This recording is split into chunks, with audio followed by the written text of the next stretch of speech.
कॉपीमुक्त, भयमुक्त आणि निकोप वातावरणात होणार आता 10वी आणि 12वीच्या परीक्षा. पुढील आठवड्यात होणाऱ्या 10वी-12वीच्या परीक्षा भयमुक्त, कॉपीमुक्त आणि निकोप वातावरणात व्हाव्या यासाठी राज्याचे सन्माननीय मुख्यमंत्री देवेंद्रजी फडणवीस यांनी पुढाकार घेऊन शिक्षण विभागाला निर्देश दिलेत. यामुळे आता पालक आणि विद्यार्थ्यांना परीक्षेचं टेन्शन येणार नाही. विद्यार्थी आणि पालकांची काळजी घेतल्याबद्दल माननीय देवाभाऊ यांचे खूप आभार. देवाभाऊंच्या निर्देशानुसार आता संवेदनशील परीक्षा केंद्रांवर ड्रोन कॅमेऱ्याच्या द्वारे निगराणी ठेवली जाणार आहे.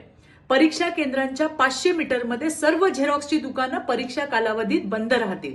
परीक्षा केंद्राच्या बाहेर प्रशासनामार्फत व्हिडिओ चित्रीकरण करण्यात येईल. सर्व परीक्षा केंद्रांवर भरारी पथकं आणि बैठी पथकं उपलब्ध होतील. परीक्षा केंद्रावर नियुक्त केलेल्या सर्व कर्मचाऱ्यांची फेशियल रेकग्निशन सिस्टीमद्वारे तपासणी करण्यात येईल आणि सगळ्यांना अधिकृत असं ओळखपत्र देण्यात येईल.